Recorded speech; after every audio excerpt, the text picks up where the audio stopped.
Hi, this is Dave Johnson with another edition of Math Off Topics. Today, I want to continue talking about convolution. In a recent video, I derived, and I put that in air quotes, the definition for the convolution sum from the requirement that you have a linear time invariant system. And students can use the convolution sum for most practical applications. However, in a lot of theoretical applications, you actually run into the convolution integral. And I like to understand where these so called definitions come from. As we all know, mathematicians define these quantities and then work out the implications of those definitions. But as a teacher, I like to motivate the definitions. So let's get into it.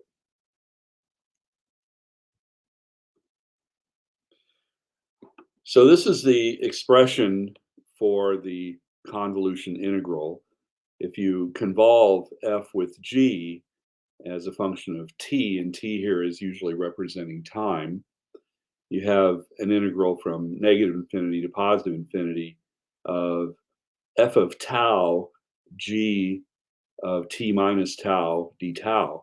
Now, a lot of people would look at that and say, well, it's just a hodgepodge of symbols, right? Why is there, why is the tau here and here? Why is the independent variable t located here, but we're not integrating with respect to t? Some of this stuff you can figure out on your own, but uh, I look at this, I want to know, where does it come from? Well, so let's assume that we have some linear time invariant system. Now, what do I mean by that? Well, the in a recent video, the one that I mentioned, I talked about linear time invariance for a discrete system, and I'm going to put a link to that video below. But the idea is you have a some system, linear time invariant. Time invariant just means that the properties of the system do not change with time. So you put an input signal in, you get an output signal out, and it turns out that we're going to show that the output signal is a convolution of the input signal with the impulse response. And so this diagram of the system can be represented where T is some sort of system operator operating on the input signal, and it produces the output signal. Now, in order to make this derivation work, I need something called the Dirac delta function. So this is the Dirac delta function.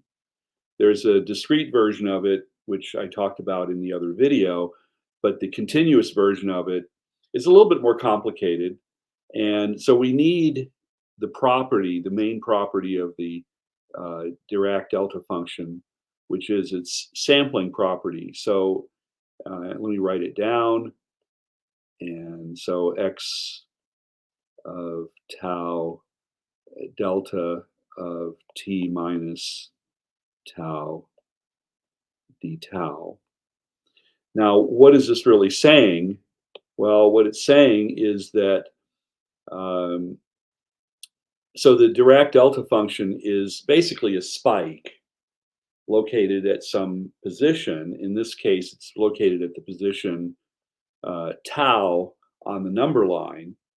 And so it's going to multiply your input signal and basically output the same signal, um, but it's going to do that at time t.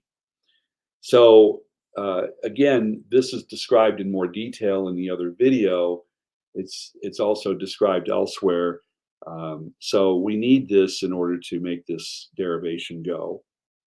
So the next step would be to say, okay, so if you put the Dirac delta function into the system, what would you get out? Well, we're going to call that the impulse response. So h of t is equal to t operating on the Dirac delta function. So this is saying nothing more than we're putting the delta function into our system and seeing what comes out.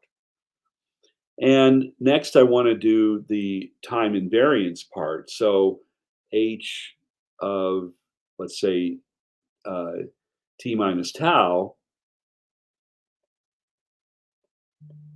is equal to t operating on delta of t minus tau. This is just saying, again, that the properties of the system do not vary with time.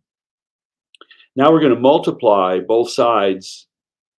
Actually, we're going to multiply the input here by some number, and I'm going to call it x of tau. So let me do the right side first. So t of uh, x of tau times the delta of t minus tau. And because of linearity, so this is the homogeneous property of linearity, that's the same as multiplying the output by x of tau. So I get x of tau times h of t minus tau. Okay, now at this point, I want to um, integrate both sides. So imagine multiplying both sides by d tau and then integrating from negative infinity to positive infinity. So I can do that in the following way. So negative integral and negative infinity to positive infinity, x of tau times h of t minus tau d tau. And so take the integral on the right side. And yes, we're putting this t inside the integral. So x of tau delta of t minus tau, and then d tau. So all we did here was integrate both sides with respect to tau. And now we're going to start to use some of the linearity properties of the integral. So I can write this as, and also the system. So write this as t of the integral from negative infinity to positive infinity of x of tau delta of t minus tau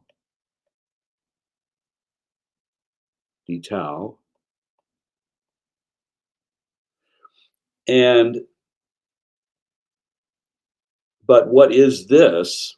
Well, let's go back and review. This is actually from our sampling property of the delta function. I can write this as x of t. So this becomes t operating on x of t. But again, remember that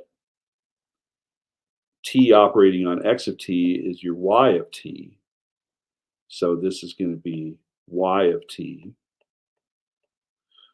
Well, look what we've done. We've shown that the output of the system is the same as this integral. And so let me write that explicitly. So y of t is the integral from negative infinity to positive infinity, x of tau times h, the impulse response of evaluated at t minus tau, d tau. And, you know, mathematicians like to use something, some notation that's a little simpler. And so they would write this as x of t convolve with h of t. And so that's how we get our definition. I put the definition in air quotes of the convolution integral. Hope this has been helpful. If so, please like and subscribe, and I will see you in the next video.